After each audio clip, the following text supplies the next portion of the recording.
বাংলা এক শান্ত সবুজ গ্রাম, নাম চরনগর। চারদিকে ধানের ক্ষেত, পুকুরে শাপলা দোলা, নদীর ধারে দলে ওঠে কাশফুল। ভোরের হালকা কুয়াশা আর অজানের সুরে যেন পুরো গ্রাম জেগে ওঠে। এই গ্রামের মানুষ পান্না মিয়া, এক সোজা সরল কৃষক। গরিব হলেও তার মনটা ধনির চেয়েও বড়। তার সংসার বৃদ্ধ মা রবি, স্ত্রী আর ছোট ছেলে মিঠু। পান্না প্রতিদিন ভোরে আজানের আগেই ওঠে, হাল গরু নিয়ে বেরিয়ে যায় জমিতে। ওর একটাই স্বপ্ন, একদিন নিজে জমিতে তো বড় ফসল ফলাবে, যেন কারো কাছে দাঁড় চাইতে না হয়। কিন্তু এবার বছরটা অন্যরকম। গরমটা বেশি, বৃষ্টি কম। ধানের জমিতে কাঠল ফাটল ধরেছে, পাতায় পোকা লেগেছে, চারিদিকে মানুষজন হাল ছেড়ে দিচ্ছে। পান্নার চোখে চিন্তার চাপ, তবুও বলে, আল্লাহ চাইলে সব ঠিক হইবে, আমি হাল ছাড়বো না। একদিন বিকেলে পান্না যায় গ্রামের হাটে। ধানের ওষুধ কিনতে গিয়ে খালি হাতে ফিরে আসে, কারণ টাকা নেই। হাতে হাটের মোড়ে বসে এসে ভাবছে, এমনি চললে এবারে ফসলের বদলে ঋণ বাড়বে। ঠিক তখন থেকে দেখা এক বৃদ্ধ লোক বসে আছে রাস্তার পাশে, গায়ে পুরনো চাদর, চোখে মায়া। বৃদ্ধ পান্নাকে দেখে বলে, বাবা একটু পানি আছে, গলাটা শুকাইয়া গেছে। পান্না নিজে শেষ পানি এগিয়ে দেয়। বৃদ্ধ পান করে বলে, তুই ভালো মানুষ, পরের উপকার করলি, মনে রাখিস আল্লাহ ভালো মানুষকে কখনোই ফেলে দেয় না। তারপর বৃদ্ধ বলে, কাল ভোরে সূর্য ওঠার আগেই মাঠে যাইবি, আল্লাহর নাম 3 বার নিয়ে কাজ শুরু করবি, তো পরিশ্রমের আশীর্বাদ নামবে। চলো। বৃদ্ধ চলে যায়। পান্না তাকিয়ে থাকে, দেখে বৃদ্ধ কোথায় যেন হাওয়ায় মিলিয়ে গেল। ভোরে পান্না উঠে নামাজ পড়ে, তারপর ওর মায়ের কাছে বলে, মা আজ একটু আগেই মাঠে যাবো। মায়ের সাহেব বলে, যা বাবা, মন দিয়ে কাজ কর, আল্লাহ তো সাহায্য করবে। পান্না জমিতে পৌঁছে সূর্য ওঠার আগেই বিসমিল্লাহ বলে কাজ তেলে তেলে। ঠিক তখনই আকাশে কালো মেঘ জমে, বাতাসে শীতলতা আসে। হঠাৎ শুরু হয় টিপ টিপ বৃষ্টি। মনে হয় যেন প্রাকৃতিক নিজের আশীর্বাদ বর্ষণ করছে। কয়েকদিন মাঠের নতুন সবুজ গজায়, ধানের পাতা উজ্জ্বল হয়ে ওঠে। যেখানে অন্যের জমি শুকিয়ে গেছে, পান্নার জমি যেন সোনার মতন জল জল করছে।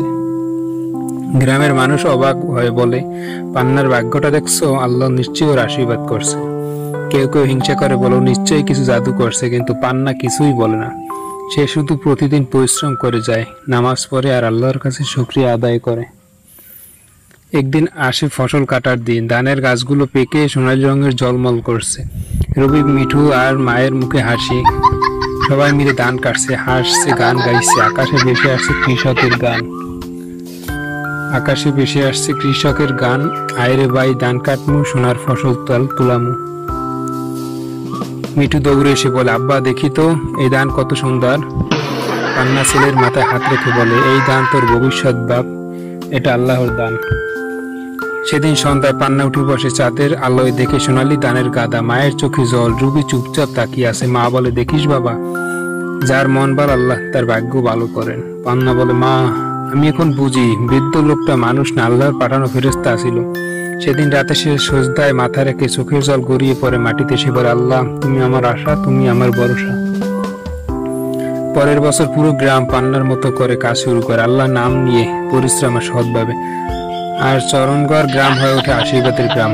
পান্নার দান এখন শুধু ফসল না, এটা আশার প্রতীক, বিশ্বাস প্রতীক, আল্লাহর দয়ার প্রাণ। শেষের দৃশ্য দেখা যায়, পান্না মিয়া মিঠু কোলে নিয়ে ধানের মাঠে হাঁটছে। আকাশে সূর্য অস্ত যাচ্ছে, পাখির জাগ উড়ে যাচ্ছে পশ্চিমে। আর ব্যাকগ্রাউন্ড বেশি উঠলো কোমল কণ্ঠে। সে বিশ্বাস রাখে যে কখনো হারায় না। শেষ কথা হলো ভাই, পরিশ্রম, বিশ্বাস আর সৎ মনের 3টা মানুষকে জীবনের প্রতিটা দান খেতে সোনার ফসল ফলাতে শেখায়।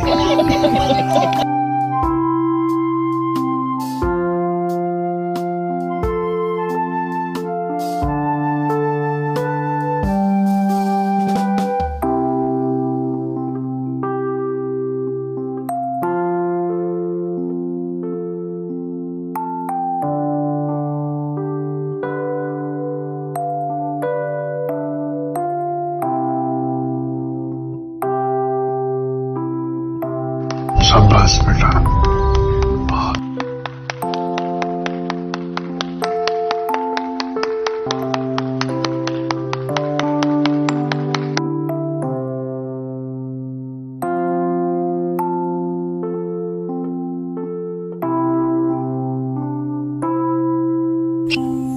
বন্ধুরা, এতক্ষণ ভিডিওটি দেখার জন্য আপনাদেরকে অসংখ্য ধন্যবাদ। আমাদের ভিডিওটি যদি আপনার কাছে ভালো লেগে থাকে একটা লাইক, একটা কমেন্ট, একটা শেয়ার করবেন। আমাদের একটা ভিডিও বানাতে অনেক কষ্ট করতে, আপনাদের একটা লাইক 1 সেকেন্ডের জন্য আমাদের অনুপ্রেরণা দিতে সাহায্য করে। আমরা নতুন ভিডিও বানানোর অনুপ্রেরণা পাই। তো সবাই সাপোর্ট করবেন প্লিজ। ধন্যবাদ সবাইকে।